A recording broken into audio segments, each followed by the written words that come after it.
Good day to you, seniors. It is Senior Literature. It is I, Coach Hall, your host here on this vlog uh, for Fences Act 2, Scene 3, and you get a little bit of a break today. Nice little hump day, April Fool's Day kind of treat for you today. You can go and use your extra free time for more mischief making, okay, if you want to. So that being said, let's dive into scene 3 from Act 2. And look, man, yesterday we left off. The baby had been born, but Alberta had passed away at the end of scene 2, and Troy's got to go figure out what he's going to do next. And we open up with scene 3, and he's got his new baby girl, Raynell, and Raynell, the baby, the girl, this baby that he has with him, has no one in this world except for Troy Maxon. And again, think about all you know about Troy Maxon so far through the play, and imagine being this small child. It's a bad situation for her to be in. And he's got his old song. Go pay attention to those lyrics about Old Blue. I like this song he sings about Old Blue. And again, the play and the movie do a good job of this. But he sings a song about Old Blue, and Old Blue is a saddle dog.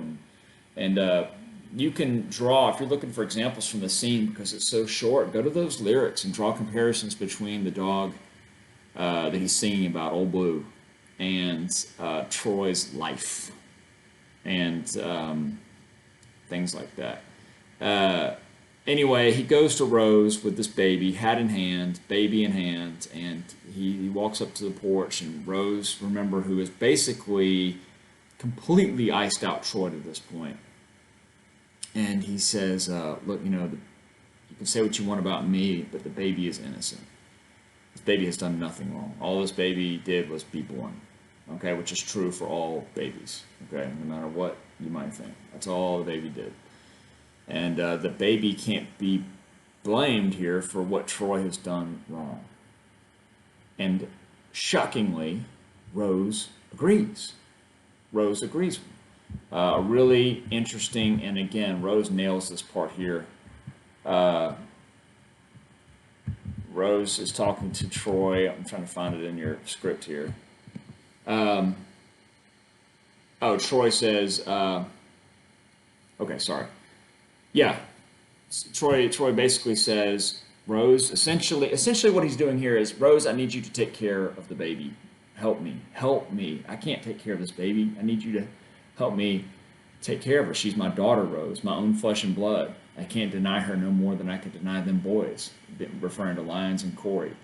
Say what you want about Troy as a father, but he is going to do what he thinks is best for his children. And again, I know that's crazy.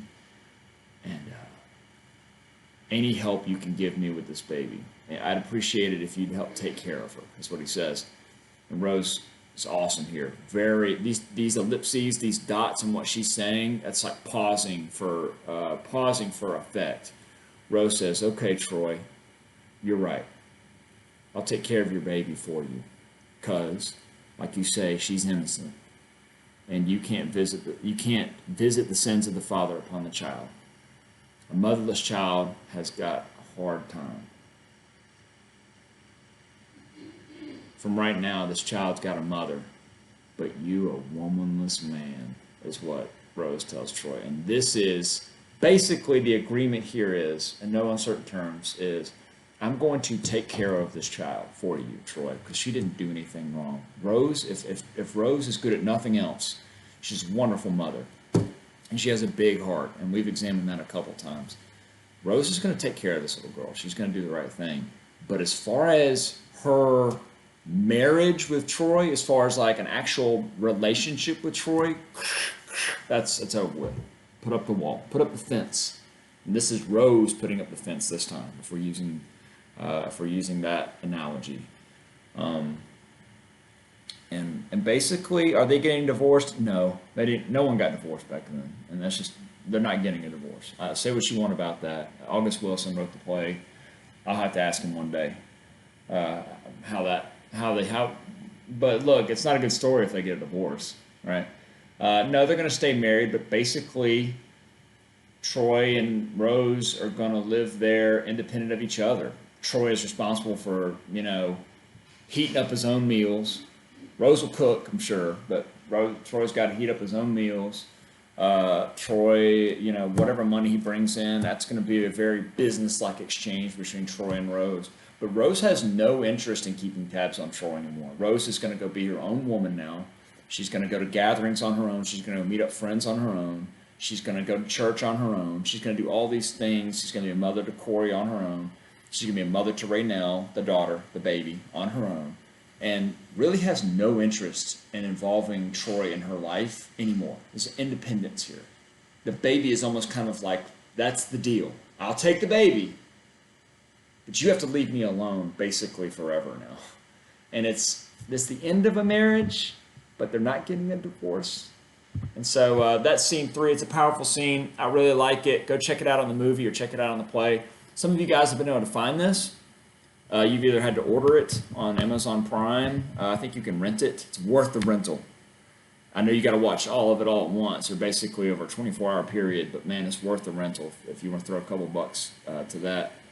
And then I'm sure there's a means you guys can use of finding it on other streams. But like I said, there's a link I also posted on the blog of a play you can watch, and you can at least follow along that way.